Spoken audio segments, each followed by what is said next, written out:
Assalamualaikum warahmatullahi wabarakatuh. Alhamdulillah berjumpa kembali bersama saya. Masih seputar kurikulum paradigma baru ya atau kurikulum prototipe. Yang mana di dalam kurikulum prototipe untuk KIKD itu nanti akan diganti dengan namanya capaian pembelajaran. Di sini saya akan mencoba memberikan informasi ya yang lebih jelas ya atau detail terkait dengan contoh perbandingan antara KIKD di kurikulum 2013 dengan capaian pembelajaran di kurikulum prototipe. Di sebelah kiri ini adalah contoh KIKD ya yang ada pada mata pelajaran Bahasa Indonesia di kurikulum 2013.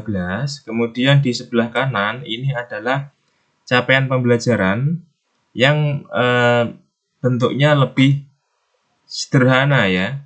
Dan ini dinamakan capaian pembelajaran fase A.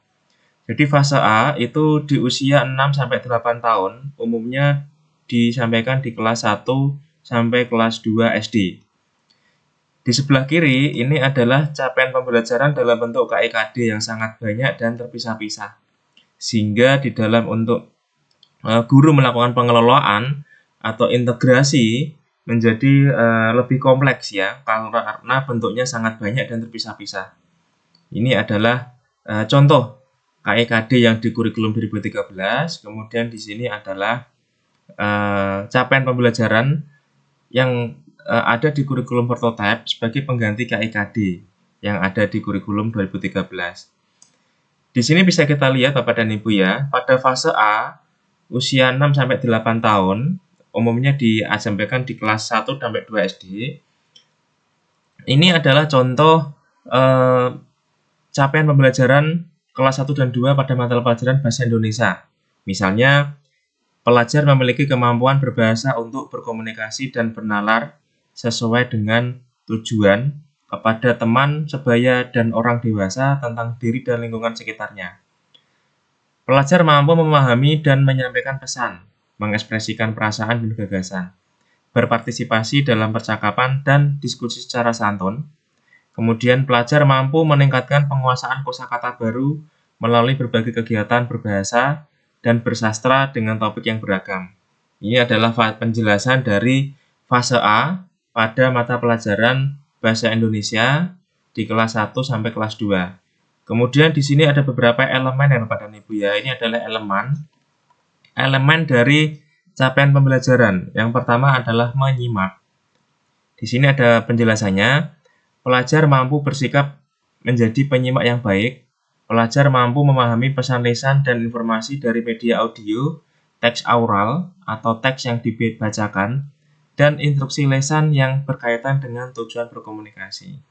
Jadi ini adalah elemen yang nanti harus disampaikan ke Bapak dan Ibu melalui materi pembelajaran yang ada di capaian pembelajaran kelas 1 dan sampai kelas 2 pada mata pelajaran Bahasa Indonesia.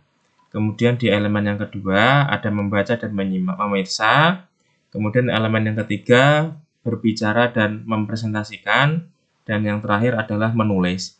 Ini adalah capaian-capaian pembelajaran yang harus disampaikan oleh guru kepada siswa yang tadinya bentuknya adalah KIKD terpisah seperti ini, tapi di kurikulum 2022 ya, kurikulum prototipe yang dipakai oleh sekolah penggerak dan SMK pusat keunggulan dan bisa dipakai juga oleh sekolah-sekolah lainnya, maka bentuknya tidak lagi KIKD yang terpisah seperti ini, tapi bentuknya adalah capaian pembelajaran yang lebih bersifat sederhana ya dan terdiri dari capaian-capaian atau elemen-elemen capaian pembelajaran seperti ini, sehingga menjadi lebih runut ya menurut saya, menjadi lebih integrate ya, lebih mudah untuk menggabungkan atau mengkorelasikan.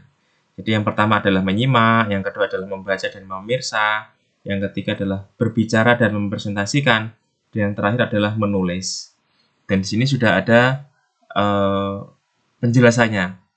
Kemudian setelah nanti capaian pembelajaran ini kita pahami, maka selanjutnya adalah menyusun alur dan tujuan pembelajaran, yaitu pengganti silabus ya.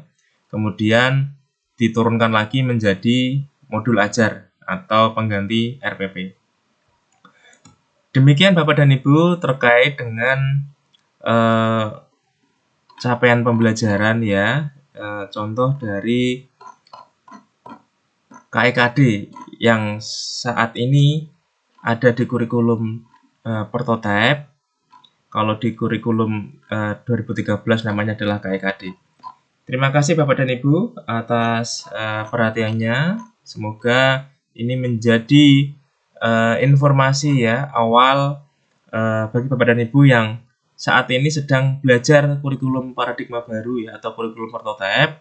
KIKD-nya berbeda dengan kurikulum 2013 ya. Bentuknya adalah capaian pembelajaran dan ini adalah perbandingannya. Sebelah kiri adalah KIKD yang sangat banyak dan terpisah-pisah kalau di kurikulum 2013. Tapi kalau di kurikulum prototype atau paradigma baru, maka KIKD-nya berbentuk capaian pembelajaran yang lebih utuh ya. Capaian ditulis dalam paragraf yang utuh dan mudah dipahami secara satu kesatuan.